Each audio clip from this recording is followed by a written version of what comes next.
I'm a bird, mother. I'm a bird. Frivolous Alyssa Mercante lawsuit moves to be dismissed. I genuinely hope he will counter-sue her. Since I spoke about the Alyssa Mercante frivolous lawsuit against me, but we finally have some movement on the case, and I can finally report at least an update. And that's what this video is going to be all about. What's going on, guys? Welcome to another episode of Smash JT. Ron Coleman, my lawyer, who is an absolute boss, had a phone call with me the other day discussing a situation that is transpiring right now. And while I can't go into too much detail on what we talked about, because everything I say is being listened to by the other side, suffice it to say that I am very confident in the standing that we have right now. And Ron Coleman has moved forward with pushing for a dismissal in a 3-page letter to the courts explaining why this lawsuit is so completely frivolous, useless, a waste of the court's time, and in my humble opinion, clearly someone who is not using the law the way it was meant to be implemented. And because of that, we find ourselves in a situation where the court could potentially just outright dismiss this case, because there's really nothing here. Oh, I thought it's already dismissed. I guess it's a matter of time, because there's no way it could be an actual lawsuit. There's absolutely no way. There's like evidence on evidence stacked against her, and evidence on evidence stacked that she lied with her claims. Yeah. So I just assumed that it was already dismissed. Hit that subscribe, give me a like, and check out SmashJT.com for the full article breaking down why Alyssa Mercante's frivolous lawsuit might just get tossed out. The legal battle between me and former Kotaku senior editor Alyssa Mercante has finally gotten in motion. My attorney, Ron Coleman, has officially filed a motion, like an absolute boss that he is, to request the outright dismissal of Mercante's defamation lawsuit, arguing that the case itself lacks both legal and any actual factual merit. Now, for those of you that missed out on all of this, first off, have you been living under a rock? But if you don't know, just a quick catch you up, Alyssa Mercante decided to move forward with a lawsuit against me because she feels like me talking about her and the tweets that she made somehow were defamation against her. And if you can make sense of that, maybe... I don't think anyone can make sense of it. I don't think she can make sense of it. No. It's like the definition of a child with spaghetti throwing it on the wall and seeing what sticks. Be a good lawyer, because I'm a little bit confused. But if you missed any of that, I have an entire backlog of videos covering every single step along the way of her missteps, which people are trying to turn into that's somehow harassment by covering how she's been going after me this entire time.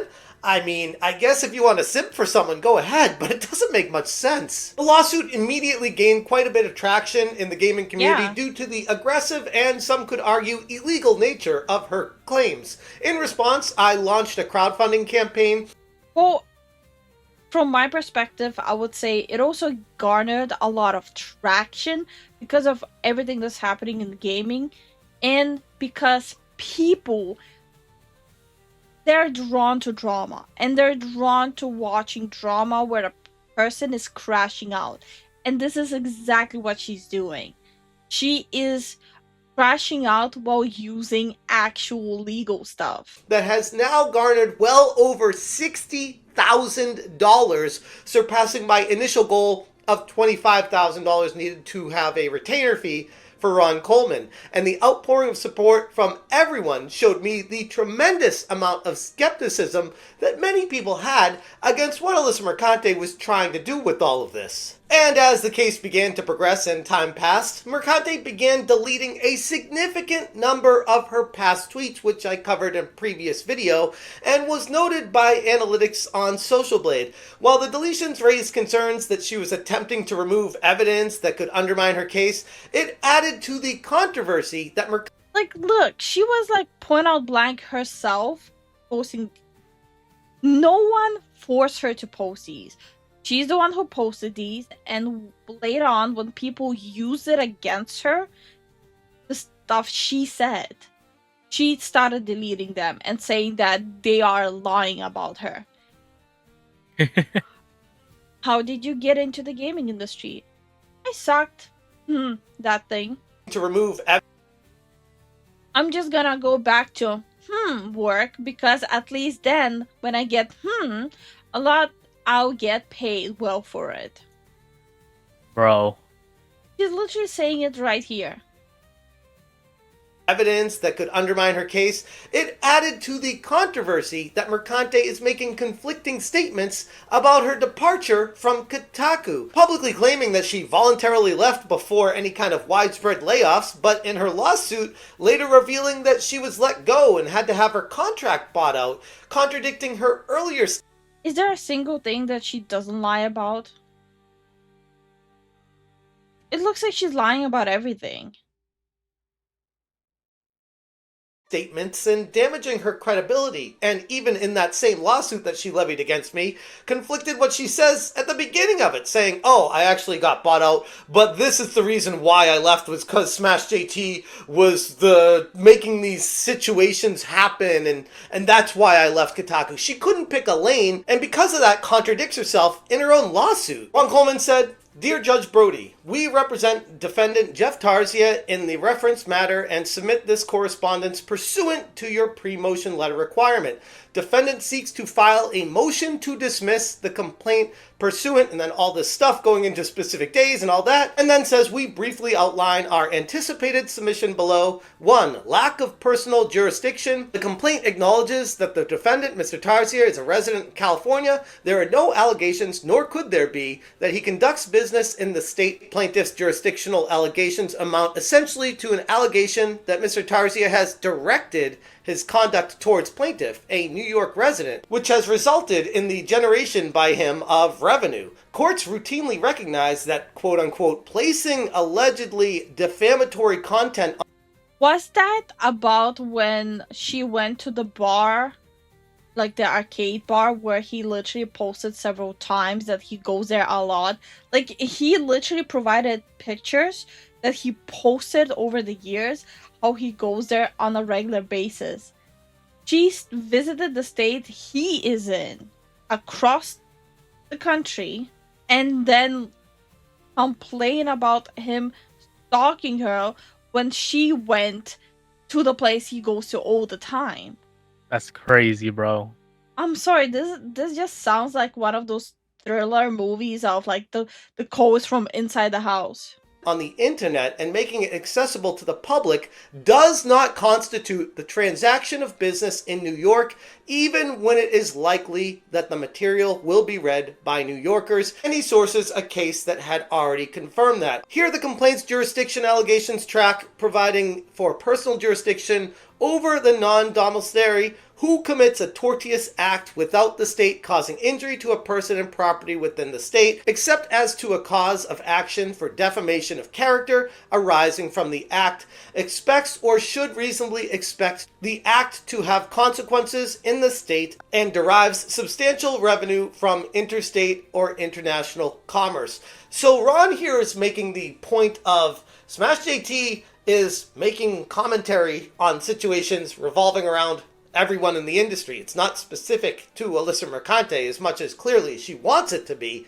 That's not what I do. And here's the situation when people point at, oh, look at all these videos Smash JT made on Alyssa Mercante. He's definitely guilty. And then you look at the videos and it's like, oh, he's actually just reacting to constant attacks and threats from her specifically. It's pretty ironic when you actually dig further than just...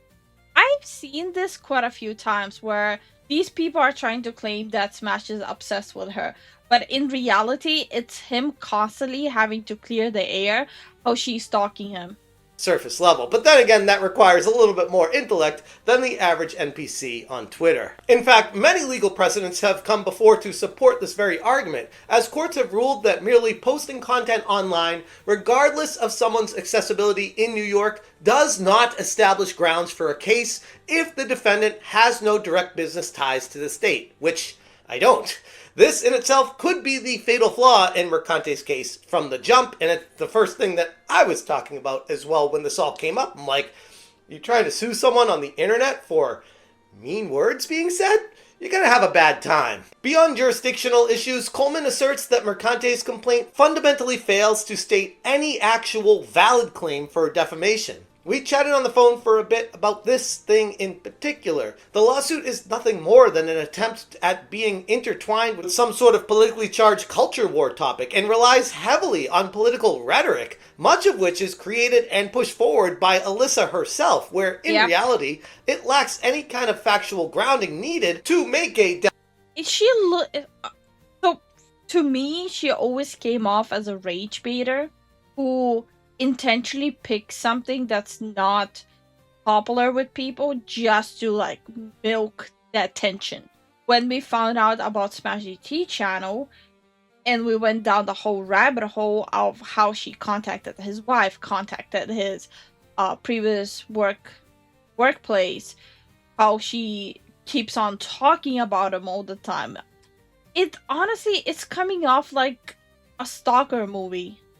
Defamation claim be successful. Like, sure, you can sue anyone for anything at any time, but that doesn't necessarily mean that you're going to win. Because Mercante is a public figure, she has to meet a higher standard level of proving actual malice. This means she needs to demonstrate that anybody's statements were knowingly false or made with reckless disregard for the truth. Well, if anything, with what she's trying to do, Smash could easily do that. He can easily prove malice from her side with how she tried to contact his wife and tried to contact his place of work and constant smear campaigns. If anything, he has more of a ground to sue her. Labeling statements as false is not enough in the eyes. And of course, the whole doxing where he lives, where his 2 kids live. The court. There must be concrete evidence to substantiate the wild claims and accusations that she's making at me. Pair that with how everything I've been covering up to this point was simply pointing out the very things she's been saying all along. It doesn't bode particularly well for her chance of success, and what it ultimately boils down to is someone's really angry that they're being called out for who they are. I don't even understand, like, she has supporters, right? On what ground? How can you justify her actions? What leads you in life to a point where you see all of this happening and you go, yes, she's right. On top of that, Coleman highlighted that the complaint doesn't even specify any kind of special damages, which is a requirement under the standard set for defamation cases. Without any kind of clear allegations of harm directly resulting from any of my statements, the case lacks the necessary legal foundation for any chance of success. Again, what many have been saying... And if she tries to claim that he harmed her possibility of working in the industry, he pointed out the mistakes she made. He pointed out the narration mistakes she made. She pointed out the pushing of political stuff in entertainment business she makes. If that is harming her capability of getting a job in that industry, that is her mistakes. He's just pointing them out. All along, it's not really that surprising. And while, like I said earlier, technically you can sue anyone for anything, it doesn't mean you're going to win. And again, I keep going back to that, is she's got nothing here. But in page 3 of the letter is where Ron really slams the hammer down. He dives even deeper, stating that one of Mercante's claims in a slew of allegations was what I referred to her as being a quote-unquote whore.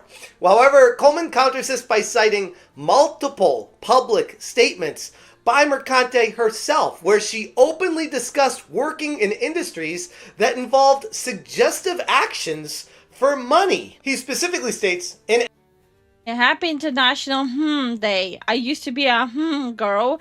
Work is work. And then she went, I never said that.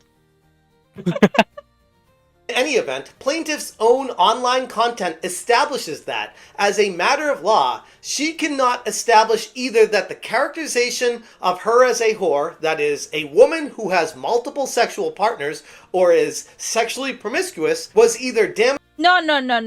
That's not the... Stop right there, criminal scum! Nobody breaks the law on my watch! Okay, the timing was pretty good. That was good.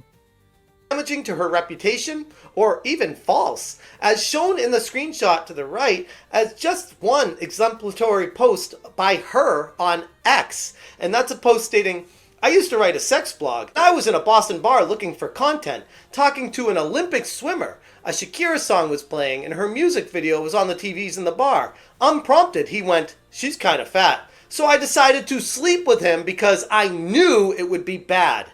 It was. I eviscerated him in a post. Everyone got a pseudonym, and he messaged me for weeks after, begging me to take it down and asking if I really did hear him farting all night. I did. Oh my god. She's trying to imitate Sex and the City. So is farting all night a bad thing now? Let me put it this way. Not the most attractive thing, but it's not like you can control it. Ron continues. As to more explicit allegations, the full context of the defendant's statements is provided by various online posts by the plaintiff herself. To meet her burden under New York law, her allegations must plausibly allege not only that the depiction of plaintiff regarding sex work, as well as the exchange of sexual favors were false, but the defendant knew they were false, or was recklessly indifferent regarding their falsity when he made them. He even includes the now deleted screenshots from Mercante's X account, where she went on to try to hide all this after the fact. By using Mercante's own words against her, Coleman argues that she cannot meet any kind of burden of proof that any of my statements that I've ever made about her were not just not damaging, but you can't even prove that they're false. That's kind of a critical point to make in all of this. If all I'm doing is using your entire words against you and you're saying you can't say that. Every time he would make like a video on Alyssa, it's literally followed by screenshots and videos. Yeah. Unless he literally defaked them. I think you're out of luck. That about me? Only I can! Coleman also goes on to reference New York's anti-SLAPP laws, which are designed to prevent frivolous lawsuits like this one appears to be, intended to suppress actual free speech. He argues that Mercante's lawsuit would qualify as this, and that, ironically, I am the one that would be entitled to compensation, including attorney's fees and legal costs. But that would be a battle to fight down the road, assuming the suit isn't dropped along the way for any other reasons. But as far as the bigger picture is concerned with this, the motion to dismiss is more than just a legal maneuvering. It exposes major weaknesses in Mercante's case, which I go into a lot more detail on smashjt.com if you want to read up on everything wrong with this case. Ron closes the letter saying, defendant submits that in the light of the Twitter X post shown above, plaintiff cannot meet this burden, that each and every claim for relief in the complaint suffers from comparable deficiencies,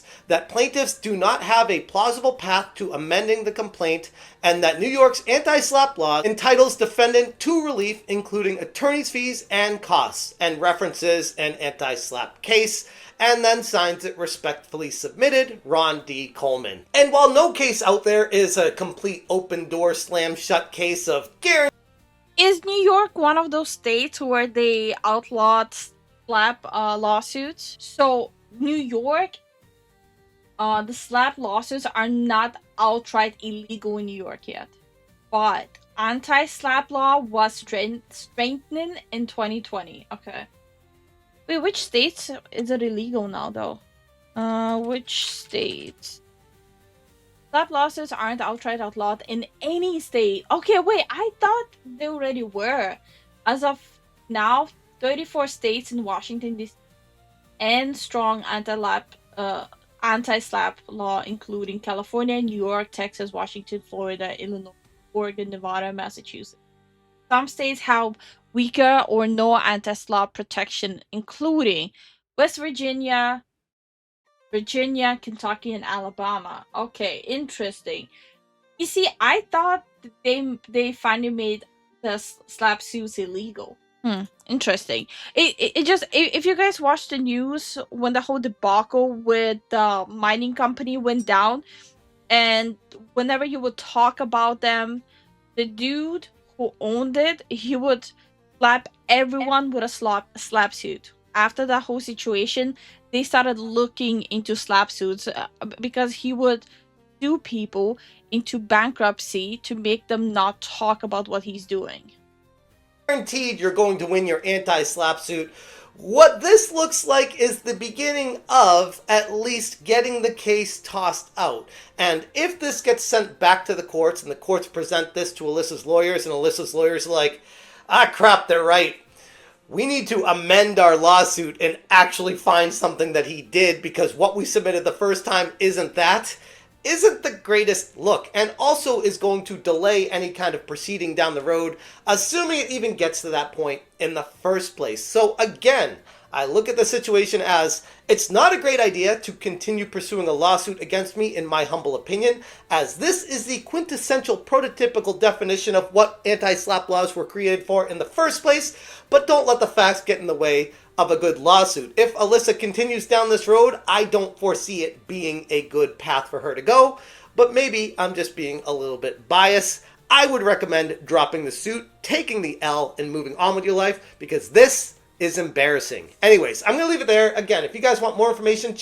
I don't know, like, honestly, she should just take the L, move on, lose the money on all of this, but move on with her life.